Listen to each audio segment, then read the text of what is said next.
one final story, and this is something that made the rounds some time ago, and I believe it was a Joe Rogan interview that The Undertaker did some time ago. And basically, people have called out The Undertaker, Mark Calloway, I guess, on this statement he made. He don't give a crap. Well, he's made 20, 30, 40 million dollars, so he don't mind. He's laughing. He's absolutely laughing. That being said, people call BS. Let's keep the swearing down on me when I told Joe Rogan and told back in the day that people carried guns and knives in their bags. He laughed. There was BS called on me. How do you get through TSA? There wasn't a TSA back then, and we were in the car. I'm telling you, man, it was a whole different ballgame back then. It was the wild, wild west. I'm so happy that the business has evolved to where it is now, so guys don't have to worry about it. You just didn't mess with the people. There were fights, but you just didn't. So, in your... I think you said before that Bill Dundee carried a weapon with him. But, I mean... the guys all used to carry weapons with them. Well, I was going to ask, I mean, who did? Taker's Who was right. famous? They were right. They would carry, like... They'd carry chains, knucks, guns, mostly handguns. But I know some guys who would carry the long rifles. Oh yeah, he's right. They would just, because when you go out of these buildings at night, hey, where's TSA then? They ain't nowhere around. And you know all of them have weapons. So you cannot go out, say you did something in some little town or whatever, and a guy comes out and he's half drunk and he's got a gun. So what, you're not going to have a gun? He could just kill you if he wanted to. So, yeah. And if anybody called out Taker, they need to talk to some people who have been around the gun and knife.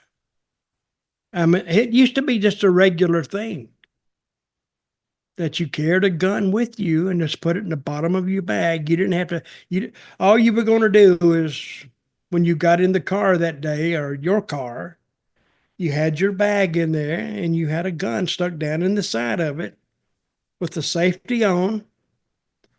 And you'd take the bag in the ring, in the building with you, set it down, and the only one that knew it was there would be you and maybe a couple of your buddies that you traveled with. They knew, and they had one too. So did you? And it was who's that? Did you? I didn't. I never had a gun. No. You just needed a bullwhip. I just needed a bullwhip. Well, yeah, but see, some guys, I don't know why they carried the gun. I don't think they carried the gun for the wrestling fans. I think they carried the gun for just the road, just for that. But I never carried a gun. Well, if so many people did, because why if did you a not guy feel the pulled need a to? gun, well, yeah, I didn't feel a need to, because I would tell him to get the gun and aim it at me, and I would take it out right out of his hand with my bullwhip. And then it would fly up and I'd catch it. I said, "Oh, not so brave now, are you, cowboy?" No, I never, but I have seen a lot of guns, and it was the 70s had guns, the 80s had guns, I guess the 90s too.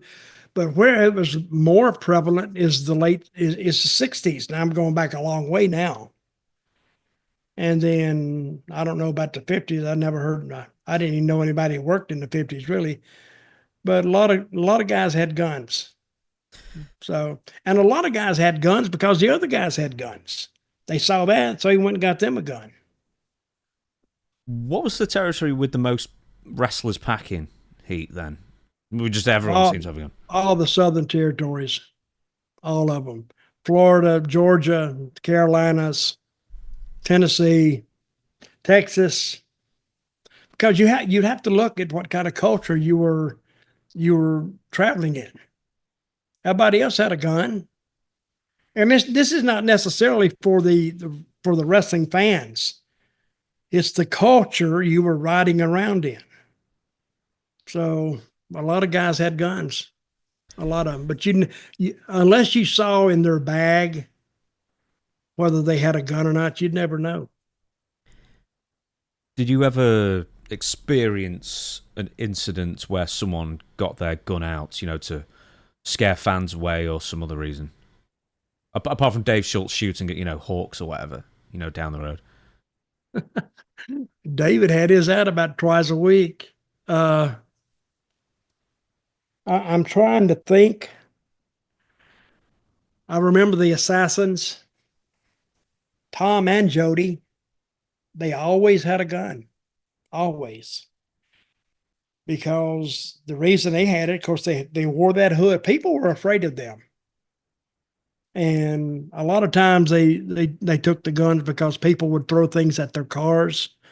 So if they got out with a gun, people would get away from the car, and that would deter anybody else from throwing a rock at the car if you get out.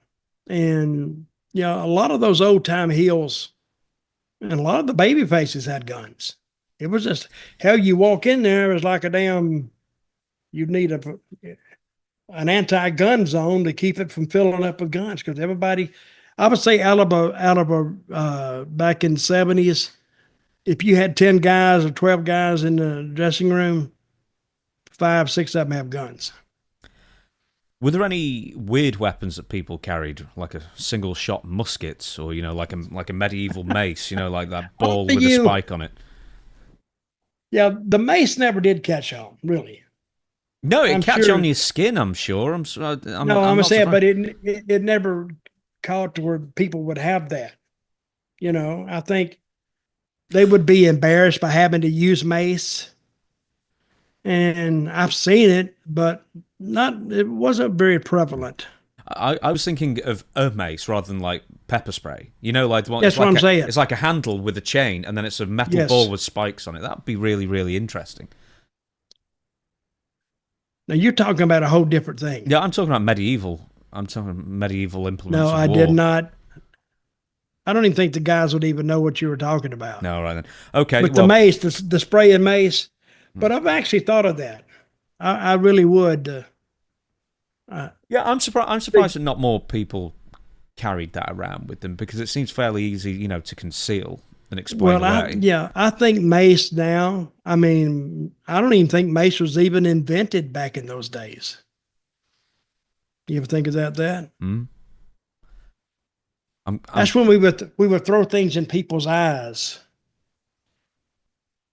We'd throw salt and stuff.